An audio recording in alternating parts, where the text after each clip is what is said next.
Welcome back. All right, so we got 14 games on Saturday. So 28 teams play tomorrow, and then no games for 3 days for anybody. So looking forward to tomorrow's games. This should be fun. And then the power rankings. I want to do something Christmas themed with the power rankings. I know last year we did the tree with the and using logos as ornaments, and people complained they couldn't see it. I may do it again. I haven't decided yet. But anyways, 2 o'clock Eastern, 11 a.m. Pacific start between Dallas and the Nashville Predators. This is the first of 4 meetings. So how these teams play against each other could determine playoff fates. They'll play again January 6th, January 12th, as well as February 15th.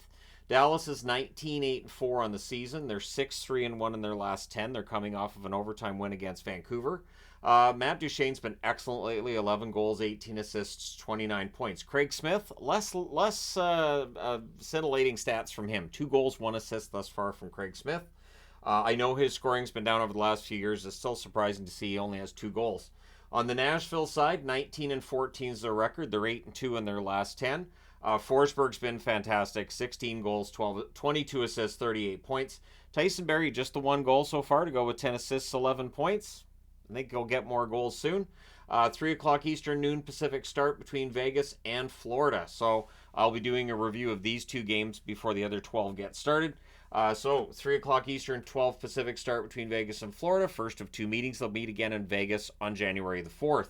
Of course, between now and then, Vegas has the Winter Classic in Seattle on January the 1st. And I think the NHL got it right this time. It's the only game that day.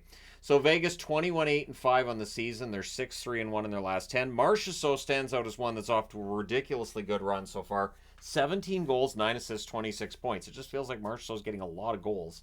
Cotter, 5 goals, 8 assists, 13 points. I feel like Cotter's more prominent than 5 goals would tell you. 18-12-2 record for Florida. They're 5-5 over their last 10. Reinhart, 18 goals, 21 assists, 39 points. He's having a great year. How much is that going to be worth on his new contract? We'll find out in July. Ekblad, he's had 15 games since his return, just the 4 assists. Surprised he doesn't have a goal, but he is a +7, so he is doing well defensively. And then we get to the 7 Eastern, 4 Pacific starts. We've got 5 of them starting then. And it will get busier, and it ends up with 10 games going on at the same time for a while tomorrow. 7 Eastern, 4 Pacific, Toronto and Columbus, 2 of the most volatile teams. You never know what you're going to get from 1 minute to the next. This could be fun. The first meeting was fun. December 14th, Columbus led 5-0. Toronto tied it at 5, and then Columbus won in overtime 6-5. The third and final meeting will be on December 29th. So, right? So for Toronto, they're 16-8-6 overall. They're 5-2-3 in their last 10. Matthews, 26 goals, 12 assists, 38 points. Just ridiculous goal scoring from Matthews lately. Domi, not as ridiculous with the goal scoring, just 3 goals so far this year. 15 assists, 18 points for Domi. On the Columbus side, 11-17-6 is their record. They're 4-4-2 over their last 10. Marchenko coming off of a hat trick, 13 goals, 8 assists, 21 points. He's been very good. Sillinger, 3 goals, 9 assists, 12 points. Not quite the bounce back season for Sillinger I'd hoped for this year.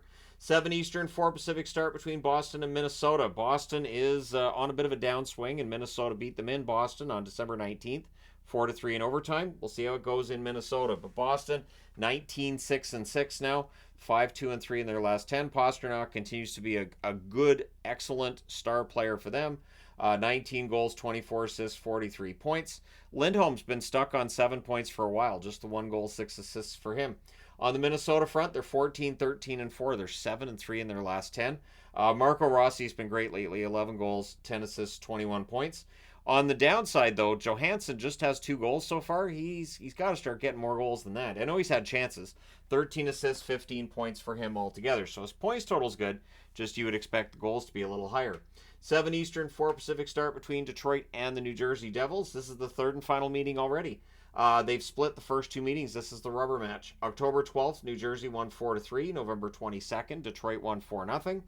The Wings are 16-13-4 on the season. They're 3-6-1 in their last 10. Raymond, 10 goals, 16 assists, 26 points for him. On the downside, Reimer, 3-5-2 record. So the record's not awful, but it's not great either. 897 save percentage from Reimer, and he's the goalie they're going to have to go with a lot. I would imagine it'll be Hutchinson in this one tomorrow, though, since it's a back-to-back. New Jersey 16-13-2 overall. They're 5-4-1 in their last 10. Jesper Bratt, 13 goals, 24 assists, 37 points. Still above a point per game so far this year. Timo Meier, 24 goals, 24 games, 6 goals, 6 assists, 12 points. So what I've got on the board here is basically one guy off to kind of a slow run so far, and one that's off to maybe a bit of a surprising start because I did the 10 of each today, and there were a lot of, why isn't this guy mentioned? Because there's a lot of guys I could mention, including Meier for the New Jersey Devils. Then we get to also at 7 Eastern, 4 Pacific, the rematch between Pittsburgh and Ottawa. On October 28th, Ottawa won this matchup 5-2. They'll meet again on March the 12th in the third and final meeting. Pittsburgh's 15-13-3 overall. They're 5-3-2 in their last 10. Crosby, his goal scoring's been great. 19 goals, 15 assists, 34 points. Carlson, coming off of a 100-point season. The points total's a little bit underwhelming, which could be expected, right? 6 goals, 16 assists, 22 points. He's nowhere near a point per game this year, but I don't think he cares. If they can make the playoffs and do something in the playoffs, that's where it matters.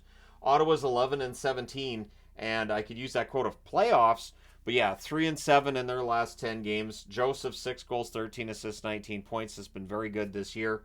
Korpisalo's 6-11 with an .891 save percentage. So I talked about Forsberg in that video today. There's Korpisalo on the board, both goalies with underwhelming numbers. 7 Eastern, 4 Pacific start between Tampa Bay and the Washington Capitals. This is the first of 3 meetings. They'll meet again February 22nd, as well as April the 13th. Tampa Bay 16-13-5 overall. They're 6-4 in their last 10. Stamkos, 15 goals, 20 assists, 35 points. Nowhere near a contract extension from what's been said, but he's at least above a point per game. He's justifying whatever he's going to make next summer. Jeannot, 6 goals, 6 assists, 12 points. Again, considering what they gave up for Jeannot, I think his numbers have been a little underwhelming. Washington 17-9-4 thus far this season. They're 5-3-2 in their last 10. Lindgren's been fantastic for them in the net. 7-3-2 record with a .927 save percentage. Kuznetsov, amongst those who've been underwhelming so far, 26 games, 5 goals, 6 assists, 11 points. And I could have mentioned Oshie. There are a number of players I could have mentioned. Obviously, I had Ovechkin in the video today. 7:30 Eastern, 4:30 Pacific. We got 2 games starting then. This is the third out of 4 meetings between the Islanders and the Canes. So on November 4th, it was an overtime win for Carolina, 4-3. On November the 30th, it was an overtime win for the Islanders, 5-4. So will this one go to overtime? Probably. The 4th and final meeting will be on March the 19th.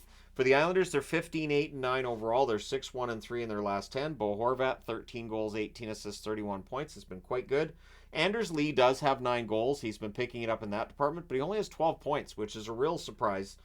Just the 3 assists thus far. The Canes are 17-12-4 overall. They're 3-4-3 in their last 10, so that record's got an odor to it. Shea, 6 goals, 14 assists, 20 points, continues to put up a lot of points for a defenseman that gets virtually no attention around the league. Necas has been a bit underwhelming compared to expectations. 9 goals, 14 assists, 23 points for Necas so far this year. 7:30 Eastern, 4:30 Pacific start between Buffalo and the Rangers. This is the third and final meeting. It's the rubber match in this one. October 12th, the Islanders won 5-1. November 27th, Buffalo won 5-1. So what's going to happen here? Buffalo's 14-17-3 overall. They're 4-5-1 in their last 10. Alex Tuch's been quite good lately. 27 games, 9 goals, 15 assists, 24 points. Olofsson continues with the struggles. 4 goals, 8 assists, 12 points for Olofsson so far this year. On the Rangers front, they're 22-8-1 overall. They're 6-4 in their last 10. Panarin's been great. 17 goals, 26 assists, 43 points for him. Their depth scoring, there were a few different guys I could have put on the board. I put on Bonino. I thought about Goudreau as well. But 1 goal, 3 assists for Bonino so far. They need more scoring from their bottom 6 guys so that when their top 6 get shut down, as it was tonight by the Oilers, their bottom 6 guys can come through with those goals. 8 o'clock Eastern, 5 Pacific. We got 2 games starting then as well. Starting with Seattle and Anaheim. These teams play 3 more times after this. March 26th, March 28th, and April the 5th. So if Seattle can get themselves back in the hunt or Anaheim can get themselves back in the hunt, they have 3 games down the stretch, which could have some implications on playoffs. Right now, it doesn't look like they will. Seattle is 11-14-9 overall. They're 3-4-3 in their last 10. Vince Dunn, 4 goals, 21 assists, 25 points for him. Dunn's been one of the more prominent and consistent scorers for Seattle this year. Wenberg, just the 4 goals for him, 9 assists, 13 points. I'm always surprised Wenberg doesn't produce more. For Anaheim, they're 12-20 overall. They are 3-7 in their last 10, coming off a shutout loss against Calgary. McTavish in 25 games has 10 goals, 11 assists, 21 points, so he's produced well enough. Strome, just 3 goals so far for Strome to go with 15 assists for 18 points. 8 Eastern, 5 Pacific start. The third meeting out of 4 between Chicago and the St. Louis Blues. They've split the first 2 meetings. St. Louis won 4-2 on November 26th. On December 9th, it was the 3-1 win for Chicago. The final meeting will be April the 10th. For the Hawks, they're 10-21-1 overall. They're 3-6-1 in their last 10. Dickinson now up to 10 goals to go with 5 assists, 15 points. Really strong run for him. Radish, just 5 goals for him to go with 2 assists for 7 points. Surprised Radish doesn't have more. On the St. Louis side, they're 16-15-1 overall. They're 4-6 in their last 10. Jake Neighbors, I've talked about him before. I'm talking about him again. He's already got the 10 goals to go with 2 assists for 12 points. And Neighbors is a prominent player, and I think there's a lot there. So I don't know how many more goals and points he gets this year, but keep an eye on Neighbors in the future. Kyrou, 7 goals, 16 assists, 21 points. Good game for him last time out. He needs to have more of those games. 9 o'clock Eastern, 6 Pacific. We have 1 game starting then. So that's when the 10 games are going on at the same time. This is the second of 4 meetings between the Coyotes and the Avalanche. The Arizona Coyotes won November 30th, 4-3 in overtime. That was an exciting game. These teams will meet again December the 27th as well as February the 18th. So for Arizona, they're 17-13-2 overall. They're 6-4 in their last 10. They've won 4 in a row. This is a good test, though, to see whether or not they've really, truly got everything together, or if they've just had, a little bit of easier opponents recently. So Krause, 14 goals, 6 assists, 20 points. I remember Krause having a slow-ish start goal-scoring-wise. He's picked it up, though. Logan Cooley still looking for more goals from him. 3 goals, 14 assists, 17 points. On the Colorado side, they're 20-11-2 on the season. They're 5-5 over their last 10, coming off a comeback win against the Sens. McKinnon, 18 goals, 35 assists, 53 points. He's been ridiculous over the last, 18 games? Drouin, 4 goals, 10 assists, 14 points. Not exactly the scoring they might have wanted from him, but Drouin's been useful in whatever role they've given him thus far. Struggles here and there, sure, but, I'm just glad to see Drouin's played almost every game. And then 10 Eastern, 7 Pacific, we have 2 games starting then, which means no 7:30 starts on a Saturday. So Calgary and LA meet, first meeting of 4 this season. They'll meet again February 27th, March the 30th, and April the 11th. And if one of these games is going to be on ESPN and it's going to be a late start, don't tell me. Just don't. So Calgary 14-14-5 on the season, 4-4-2 in their last 10, and again coming off the shutout victory in Anaheim. Coleman's been their most consistent player, 10 goals, 12 assists, 22 points. Lindholm, 8 goals, 15 assists, 23 points, and the numbers are kind of middling from him. Do not be surprised when he becomes available for trade in the new year.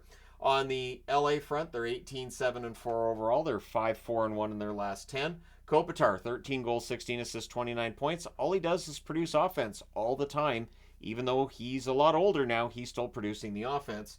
Dubois does stand out with the 5 goals, 7 assists, 12 points. I left him out of my top 10 today because I'm not as surprised as others that Dubois is struggling. I've always seen Dubois as kind of a bit overrated. I've never really seen that premier big, center star at any level. I think he's a good number 2 center.